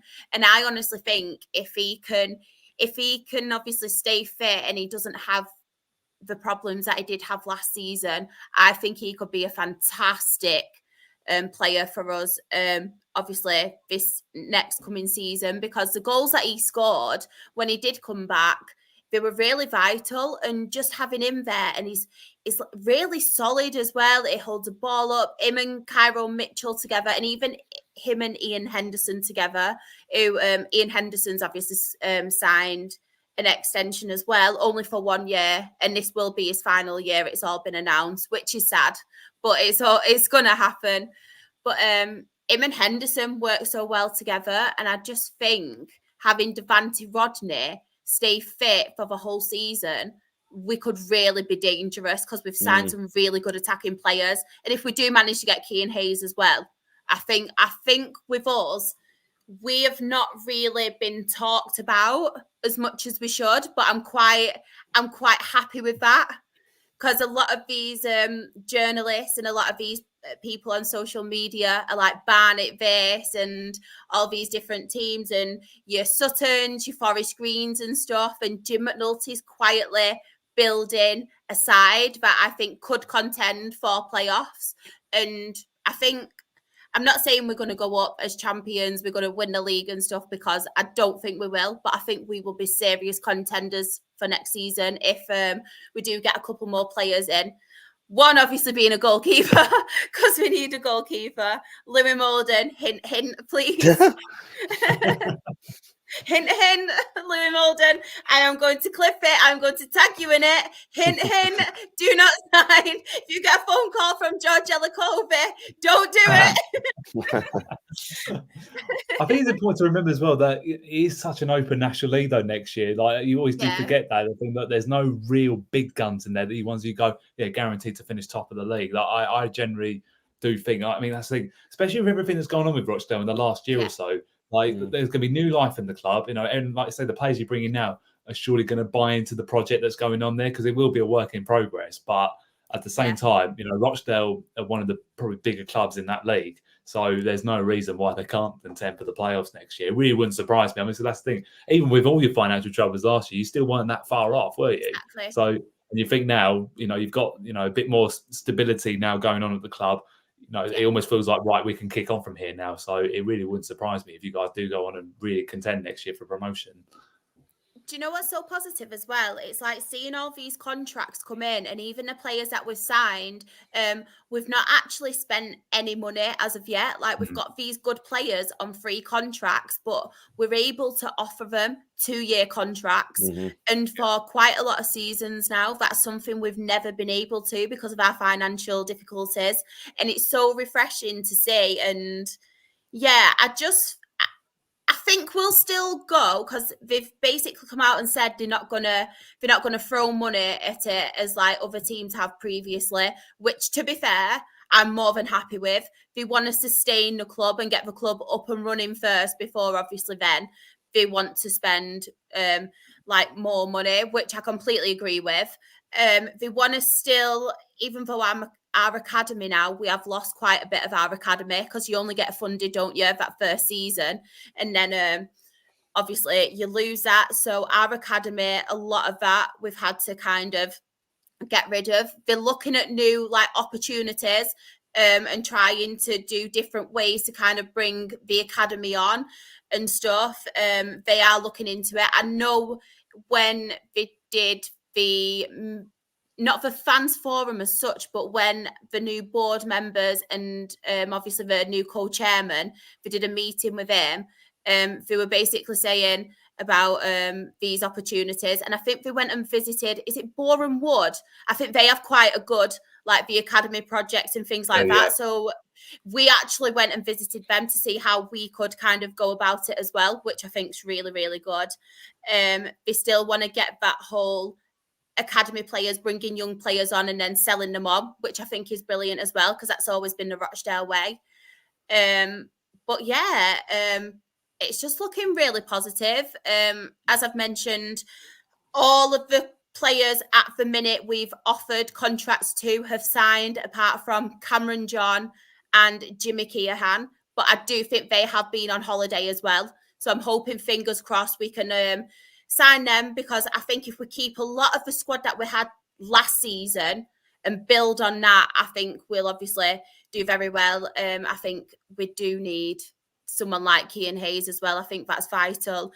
I think we need another midfielder with Harvey Gilmore and Ryan East, because obviously we let Adam Clayton go. I think that's vital, but we do have a young lad as well. I think he's called Corey Edwards, who's come from our academy, and he actually started. Did he start actually? I don't know if it didn't start, sorry. He came on for Harvey Gilmore last game of the season against Southend, and he really did well last season. So I think maybe we kind of introduce him, because the thing with Dale is we're not scared to do that.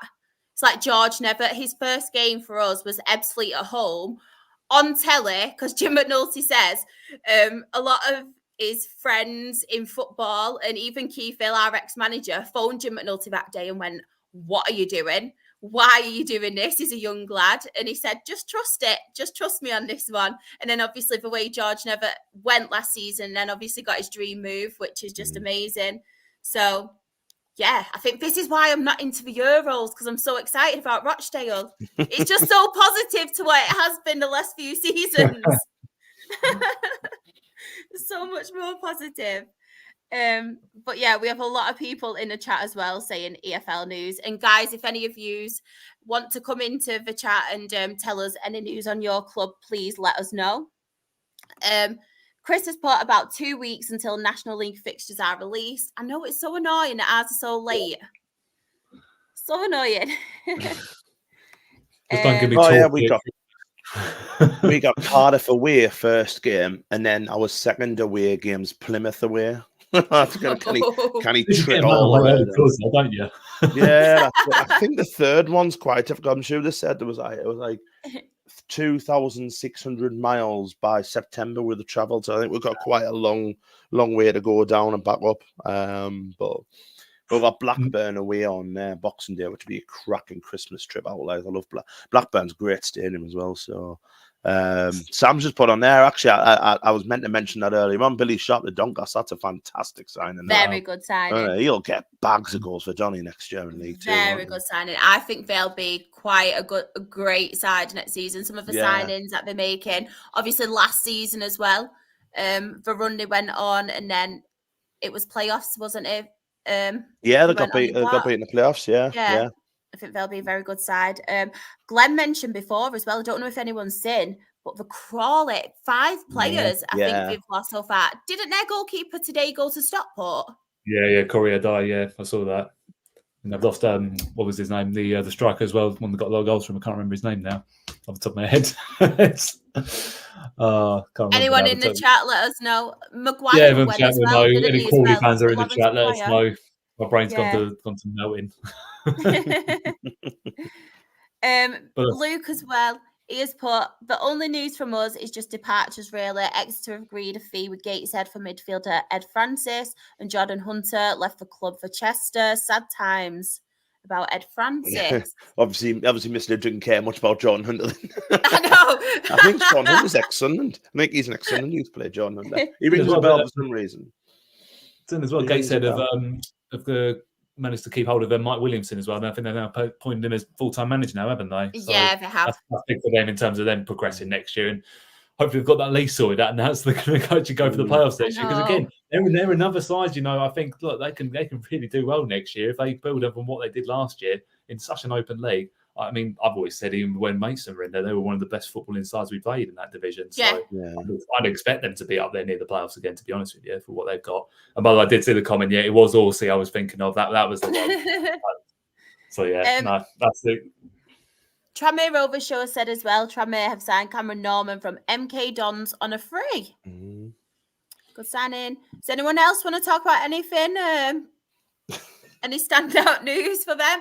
I know one thing that I did want to mention as well, which is really, really sad news, is obviously the difficulties going on at Southend. It's really horrible to see, and we've been rooting for them, haven't we? Like all last season, and we thought they've got that glimmer of hope, and yeah, it doesn't look like it's happening, which is really, really just awful. It's horrible.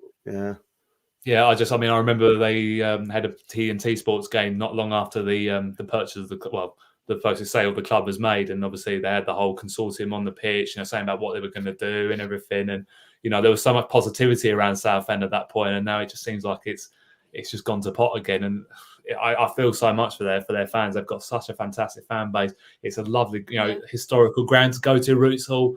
It is. And if they were to lose all that, in fact, they can't even start the thing, because I think we were talking off air about saying they need to raise £1 million, isn't it, or something? Yeah. Which for a club at National League level, maybe the one, like, unless you're like a big one like your Notts County or Wrexham and that, that's so difficult to do, especially when they're probably not getting much income. They need to sign players as well for next year. That's the thing. They can't. It's hard to balance it out. So.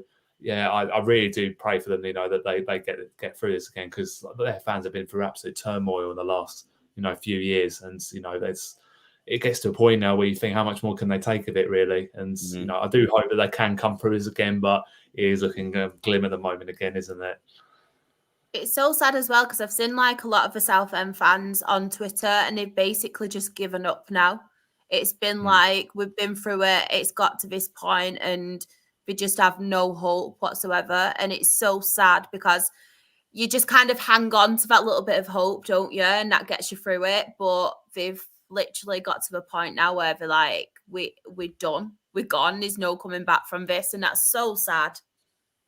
So it's easy sad. to get into that mindset, though. I think when you've been going through as long as they have, I think it's quite easy to get into that mindset of like saying, look, it's going through the same old problems. We're never going to come out the other side of this. Yeah. I mean, they will come out the other side of it, one way or the other. And, if the worst case scenario meant that they'd have to start again, as a Phoenix club, then, they will have to build for it. But you look at some of the best sides that have started again and gone on to, do unbelievable things. Wimbledon are the perfect example of what they did. 9 years from combined counties back into the Football League.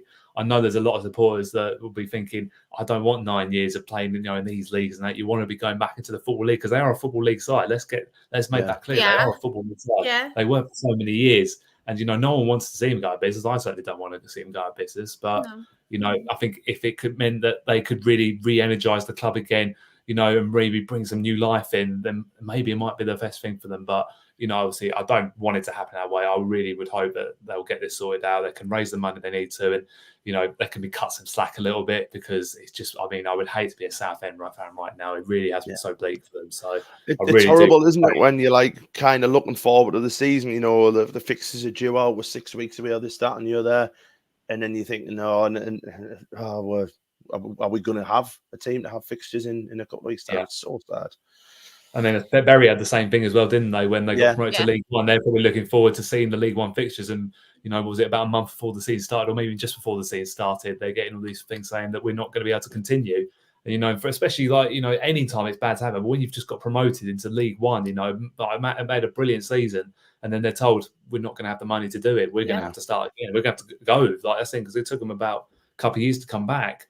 So it's horrible. It's a horrible situation for any club to be in, and but for a club like Southend with their history, the catchment area as well, the area as well, you think it shouldn't be happening to a club like them. But again, bad management over the years down there has cost them, and it just seems like there's just never ending. The problems just never end for them. But I really do hope that this consortium and that, and the fans as well, come together, and even football fans in general, can push this forward to really give them some hope, because they need it more than ever now. Makes me so sad. It is horrible. It is. It's minging. It's me. And these fans deserve a football club, don't they? They do. It's what people forget about when these ridiculous owners go and buy teams to make money and all this stuff. You know, there's fans that have to be here at the end of it. And once you F off and leave all the club, you know, hanging by a thread, you know, these fans are the ones who have to build it back up again. But hopefully they come out the other side, as Ben said before. I really do hope that, you know, hopefully it gets all sorted out before the season starts. Anyway, they're not relying on was it 11, 12 players they had to start last year and not being able to make subs and all that stuff, you know. Fingers crossed they can just miracles. They perform miracles as well. Yeah, great Kevin Mayer. Kevin Mayer should have won Manager of the Year for the National League. Like, I don't know if he did it, but I think did he? I don't know if he did. I can't remember, but really, to be honest, because I thought it was the three managers that won the league. I think Paul Cook won it in the end. Yeah, but I think Kevin Mayer should have won that award hands down. You look at everything he had to put up with last year, and he can perform miracles with that team. You know, that's the thing. When sometimes they wouldn't even have one or two subs. That's what you get in Sunday League football, not in the fifth tier of English football. So, yeah, I think he deserves a statue. He does for what he's done there. And that's the thing. I was just going to say, imagine us not. Obviously, like Charlie, you had that. You know, nearly had that problem last year. In fact, what if I don't have a club by the end of the season? What if I can't go and watch? You know, I work all week to go and watch my club play, and the weekends it's the thing you really look forward to. Imagine being a fan of a club that might think they might not have that next week. You know, and they think, well, what do I do now? Because you don't want to go back to the Premier League franchises and everything like that. Because that's why they chose that level of football, because it's more together. It's more, it feels more belonging. And that's the thing. Like, I mean, I was thankful I was never around in '92 when Maidstone went out of business, but some of those memories are still scar some of our supporters because of how badly it happened for us, and we had to start again right at the bottom of the Kent County League. And albeit now we're still on that rise back up. That's the thing. Yeah. I mean, we've been we left the Football League club. And now obviously I dropped my laptop. And that's it. We're looking to become a National League club again. That's the thing. We're still building, but for some clubs, I think it does really depend on the fan base you have, the ambition. And I think that's where Wimbledon were quite lucky, because they always had a massive fan base behind them, even back in the combined counties days. They had to 2,000-3,000 supporters turning out for every game. So again, if it does happen to Southend, then I could see them coming back very quickly. I think they would come out very quickly. I don't think there'll be like a Bury where they'll get stuck a little bit. And even look at Macclesfield. Macclesfield are on the rise back now. They're one promotion back from the National North. That's not far from where they were before. So it can happen. And I think Southend will come back one way or the other. So yeah, if it does happen, then it'll come back very quickly. But in this situation, I hope it doesn't have to come to that. Mm-hmm. It's just so sad as well, because I know a lot of people are like, oh, well, it's only football, but it's not. It's a release, isn't it, from real life? Like, no matter what is going on in your life, you can just shut off. You can meet your friends. You can obviously socialise, meet new people. For those 90 minutes, 2 hours, or however long you're going for, you can just concentrate on football, and it's just that escape. And I think a lot of people don't understand this, do they? It's like, oh, it's just football and stuff, but it's really not. It's really not. And that's what, Yeah. The only people who say that, people don't understand football, is it? People who don't like football say that's only football. That's completely wrong. Yeah, I mean, particularly for supporters like us, we support our local teams. Like, this is the thing: you're part of that community. You want to feel part of that community, and everywhere you go in your town and that, like, you will see supporters wearing the colours of your team, and you think, imagine not having that. And that's the thing. I had to watch Maidstone for 5 years. We were playing away from the town, and I never saw any black and amber colours. And now everywhere I go, we're everywhere. That's the thing. And that's what you want. Like, you want to feel a part of the community here. And that's the thing, it just gives you that something to look forward to at the weekend. That's the thing, regardless of maybe how bad the team's doing or how well the team are doing, you still look forward to your Saturdays to go and watch your team play. So, I really do, not get when people say it's just a game at the end of the day. It's not. For a lot of people, it's almost a lifeline to people. And I think you found that out during the pandemic. I remember, a lot of people got down because they couldn't watch the team. I was very lucky. I was where. Obviously the games being played behind closed doors, I could still go and watch the team when I was doing my social media bits. And I knew, and even sitting there, I was like, I don't feel right sitting here because there's so many people that should be in here right now. And I've it's so difficult. It is. And that's the thing. I mean, imagine if I didn't have my club, I don't know what I'd be doing in my weekends. That's the thing. it's just everything about it. It's just, this is why I prefer club football. This is why I love non-league football. It's because I know everyone. I can go up to everyone and like say hello to them. So many relationships I've built with people through Maidstone, and even just like I say, coming from this podcast, just coming from you guys talking about our clubs. That's the thing. Like, it's just you wouldn't get that opportunity.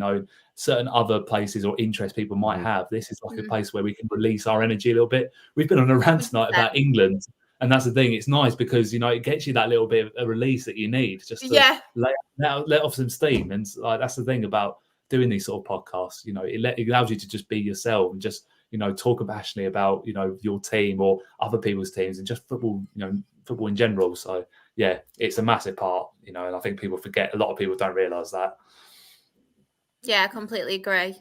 It's not that as well. It's like with our clubs as well, you kind of growing up with people and you're seeing generations. So you're seeing like your older generations and then you're seeing your younger ones and people when you were younger and then their kids are coming and then such a thing. And it's actually really like good, isn't it? And I feel like with us, you're not just a number. It sounds really awful because you never want to say as a football fan you're just a number, because obviously you pay your season ticket, you pay for tickets and things like that. But I feel like the way some Premier League clubs treat their fans is awful. Yeah. Like when I know one of my family members, he's a Manchester United fan, and I don't really want to bring them up because obviously I like United. I've got obviously with my family being Manchester United fans, I don't mind United, but he were getting phone calls because one game he didn't go to and he was poorly that game.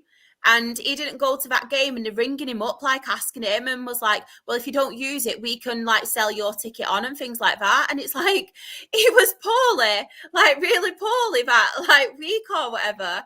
And then he's getting treated like that. And then you have like your lower leagues and you can actually go and you can interact and stuff. It's like us, we've had people like turn around to us and be like, oh, I've seen your podcast. Thank you so much for talking about me. And it's just things like that. And just the friendships and stuff you make with just not just fans from your own club, but like all of us and like all the people in the chat and things like that. And it's football can be so frustrating. Don't get me wrong. And you can have your highs, you can have your lows, but it brings so many people together. Like we all have differences of opinions and things like that, but we all love one thing, and that is football, isn't it? Yeah. And I love that. I love that so much. And to be fair, what matters probably the least out of my Saturday day is what happens on the pitch, to be honest. And I know the last few weeks it's been absolutely abysmal, for being a Sunderland fan, especially the last 6 months or whatever. But the whole day for me is just, go out with my family, have a couple of drinks and stuff like that. Well, the pitch is irrelevant. As long as you come back, you've had a good time, isn't it? And I think that's what gets forgotten about quite a lot, especially with the Premier League kind of stuff and things like that, where it is, I agree with what you both said there. It is just a number sometimes to them. If you say, I'm not renewing, it doesn't matter. You know what I mean? It really doesn't. But if you'd stop going to Rochdale, I think, you would get a lot of people go, oh, why not? And everything like that. You know what I mean? It would be such a sad thing for you not to do. You know what I mean? Probably because I got bad. Shouting about Kean Hayes or Louis Molden. We get banned. We get a restraining order against not on Louis Molden, yeah. The thing I feel like it might, with Mason, the fact that I know I'm not a number, because if I felt like a number, I still wouldn't pay for my season ticket, because I don't have to pay for my season ticket because I get into the games for free because obviously what I do. But I'm like, why would I want to do that? Like, I don't want to just come in for free. I still pay for my season ticket every single year because at the end of the day, it's still my club, and I still feel like I have an obligation to, because I'm paid. I'm a supporter at the end of the day. I still want to be told I'm a proper supporter. I don't want to go like I get freebies, I get in for nothing, that sort of thing. But I'm like, well, what am I giving back to the club? That's the thing. Like, they give me all these brilliant opportunities and that to really be with the players, be with the management, that. And I thought the only way I can do that is still show that at the end of the day, I'm still a supporter. That's why I paid my, was it £300 this year for a season ticket? And most years I pay for a player sponsor as well, just to give them that extra bit of money that they need. That's the thing. It's like at the end of the day, nothing changes. I might do the social media side of things. End of the day, I'm the supporter over the social media, and I still will. If I'm not doing that, I'm going to be in the stands of everyone else. So that changes for me. And like I say, and I think we do get caught up sometimes a lot with winning, all the time. And I love to win. My weekends are so much better when we win. But if I come out and thinking like, I great afternoon with some mates and that of mine that go to the games, and even back in the days when I used to always stand on the sidelines with my dad and everything like that, and just thought, look, it's our thing at the end of the day, like that fact we do that every Saturday, and that's what it's all about at the end of the day. And I think people just get caught up so much in winning all the time, and it's like, look, at the end of the day, we do it because we enjoy it. If I would have given up on Maidstone like a couple of years ago when we were bottom of the league. We'd won 5 games all season. We hadn't won in 25 games. I could have easily said, "Oh, sod this. I'm not coming back for a while." But I'm like, no. At the end of the day, it's still my Saturdays. I'm still going to go and watch the players because that's what you do, isn't it? It's your Saturday routine. You go and watch your team. So yeah, nothing changes to that. I think that's a really good place to end, because we're all in such a positive. Do you know what I think? We've all 100%. spoke really nicely. So I think this is a really good way to obviously end the show tonight on a positive, because Ant's positive, Ben's positive, positive. Uncle Nick was even positive last week as well. So can I just quickly end on another positive note, because Chris has pointed out about Spennymoor Town having a season ticket for 25 quid. So Sunderland women have brought out their season ticket prices for next season for the Women's Championship, and for an adult, for me and my nephew, I take 70 quid for both. So 50 quid for me and 20 for him. And for me, I think that's for second level Women's Championship, that's the cheapest in the Championship by a mile. So I've checked all the other ones. Fair play again to Sunderland AFC for that, because that'll bring so many fans in. So fair play again to Sunderland AFC. I can't believe I'm like 3 things there I thought positive there. So hopefully that's a bit of a turning point for me. I tell you what, it's a good job we're all sat down or we'd faint. I know.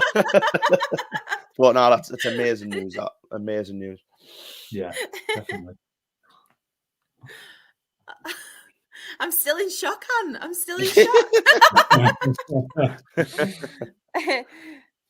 Everyone's saying as well, that's quality. I do need you as well, Ant, to do us a favour. I need you to write songs for Key and Hazel and Molden. Well, I listened to a lot of music last week, so I'll get me thinking head on. Yeah. Once the tired head's gone, and then I'll get me thinking cap on. We'll have another song. Apart from in the studio, then writing new music, where can everybody find you, Anne? There we go. I knew I'd get it wrong. There we go. I'm down there. So I'm at _Waters. I need to change that to an underscore, actually. _Waters on the Twitter. You can find us at HowWeArePod, as in, all the Sunderland women's news and everything like that. Like I said, there's been some fantastically good news. So that page, especially this week's been wonderfully positive. But yeah, anywhere else, just find us on here or whatever. Thank you very much, everyone, for a lovely night. Really enjoyed myself. Ben, where can everybody find you? If everyone can find me, I'm going to get it right the first time. Yeah, we can. Ben Stones FC1. Haven't been active on it so much recently because obviously I've had a break, from football and whatever. But once pre-season starts, I will probably start tweeting about the Stones again. So yeah, and if not, like Van said, you can find me on here. I'll be trying, hopefully. I'll be back on hopefully now more evenings again now I've had me little time away. So, but yeah. Apart from if you make any surprise goalkeeping signings, then you'll never be on again. I'll be. You'll be the first one to know about it, because I'll tag you in it when blocked it's on all socials. And of course, if anybody wants to find me, I am SharXRAFC, and that is on Twitter, on Instagram, on TikTok. My Her Game 2 stuff is Rochdale HGT. Because of Gary's input as well, I might even start doing cookery shows on YouTube. Who knows? Cooking with Shah. I might teach you all how to make a sandwich. So let me know any particular fillings you want me to make. Nutella sandwich, anyone? Cheese sandwich, ham sandwich. I might even branch out for a ham and cheese sandwich. Who knows? But of course, imagine me on a cookery one. That'd be well funny. Probably be like, oh shit, I'm burning the kitchen. My smoke alarm's going on. But of course, we have the most important ones. The Absolute Football Podcast. Sorry, I'm laughing now at the thought of me doing a cooking channel. So on Twitter, we are Absolute Ball Pod. On YouTube and Twitch, we are Absolute Football Podcast. On TikTok, we are Absolute Football Pod. On Instagram and Threads, if anybody still uses Threads, we are Absolute Football Podcast _. On Facebook, we have an Absolute Football Podcast. At the minute, as I have mentioned, we are a bit mix and match with everybody. We are talking about Euros. We're talking about any transfers, any news in football as well. On Mondays is usually our Premier League and European show. On Wednesdays is usually our WSL and Women's Championship show.